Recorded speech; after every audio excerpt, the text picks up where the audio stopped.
Hello, third grade. How is everybody today? We're going to be talking about 3 new vocabulary terms today: visual rhythm, overlap, and stencil. Let's start off by taking a look at this painting, which is called Flag Day for obvious reasons. Can you see visual rhythms in this painting? Look for the repeated colors and shapes. The repeated colors and shapes helps you see the rhythm of the march of the soldiers holding the flags. Do you see how the shapes of the people in the first row down towards the bottom overlap the other figures behind them? Okay, overlap means that something is in front of something else.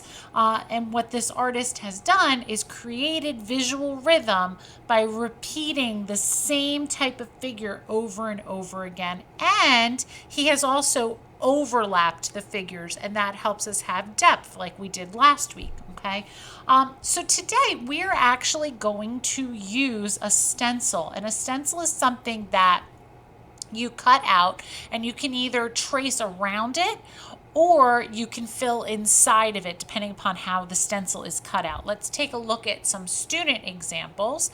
These were made by cutting out photographs or images from a magazine. And what both of these students did was put this stencil down on their paper, traced around it, or tapped around it with the color and then moved it so that they would have another image, and they just repeated it to create visual rhythm over and over again. So for today's drawing, you are going to need a stencil. Now to make this, you can, like I just found an image in a newspaper that I'm going to use. You can print an image out if you would like to do that, or tear a figure out of a magazine. You shouldn't tear anything out of a book, okay? Or you could also make your own stencil if you want to draw a figure and then cut it out from paper in your sketchbook. It's going to be up to you. My suggestion to you is to try to find a figure that's turned to the side or is straight on, with arms kind of out a little bit, because if they're tucked in, it doesn't really work as well. So you'll need your sketchbook, your colored pencils, and something to make a stencil out of. Either you're making your own or you're finding something from a magazine or a newspaper. And meet me right back here. Okay, so the first thing I'm going to do is make my stencil, and I'm just going to cut along the edge of this runner. When I'm cutting out, there's going to be some parts like that little space in between his arm and his body is going to be hard for me to cut out. So I might just leave that alone and draw that little triangle in after I'm done tracing him. Now this is not on very hard paper, so it might be a little bit tricky for me to try and trace around, but I am going to do my best. And I'm trying not to cut off anything important. Luckily this guy has no hair, so it won't be too tough. I'm not too worried about getting, like, you know, around his nose and his lips and everything, as long as we get his head shape about right. And same thing, his fingers, as long as I get a little bit like a shape like a hand there.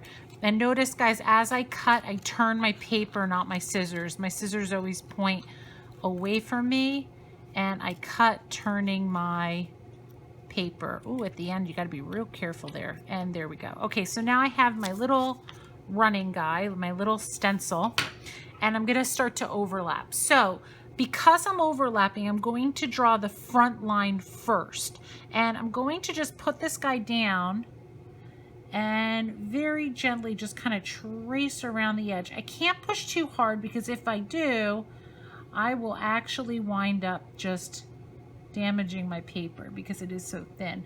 So I'm going to do more like a very careful draw around.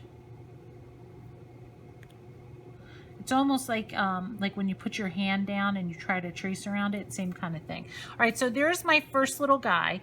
This little space right here is what I'm going to have to draw each time, just so we get the, you know, that his arm is away from his body. I'm going to trace over this a few more times, and my thinking here is I'm going to kind of have a marathon by the time it's done. When I bump into the guy in front of him, and I'm going to move this guy up a little bit so he looks like he's behind him, But when I bump into the first guy, which I will do because I'm overlapping, when I bump into the first guy, I'm going to let my line jump over. See, so I just bumped in, so I'm gonna jump over. Same thing here, I just bumped in, so I'm gonna jump over, and I think I'll make it on this side. Yeah, I do. All right, so you can kind of start to get the feel. I'm gonna draw my little triangle again, and I'm just gonna make a whole lot of lines that start to come across.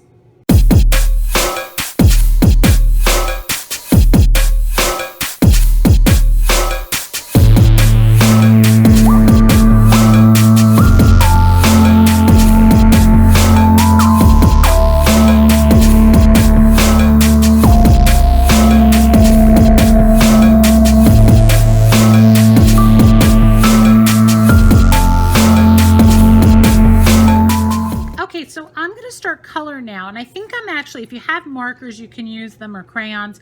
I think I might use markers for this project and then colored pencils inside, but that's up to you.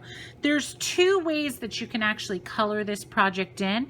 You can either color inside the figures, or you can color the around the outside of the figure. Okay, it's up to you. I'm going to put those two examples up that we looked at the beginning so you can see what I mean. Maybe you want to do both like these students did. Some of the figures are colored inside and some are colored outside, so you can pick which one you want to do. I'm going to go ahead and start color now.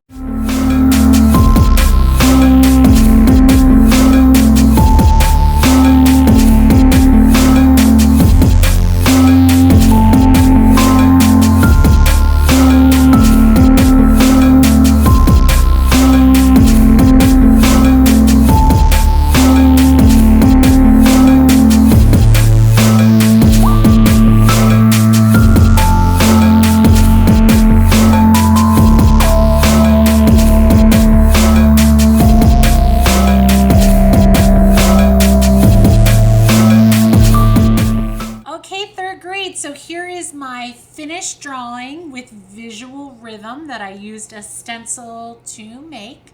I am looking forward to seeing what you come up with. I kind of liked filling just a few of the figures in and then doing around the figures for the rest of them.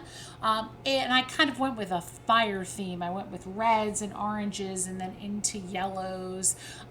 So I'm looking forward to seeing how you solve this problem of creating visual rhythm with a stencil. Remember, before you cut your stencil out, if you're using a magazine or a newspaper, please ask an adult before you do that, or you could always use just a piece of paper from your sketchbook and make your own stencil. Remember to use good scissor safety, and I am looking forward to seeing what you come up with for this assignment. I will see you guys next week.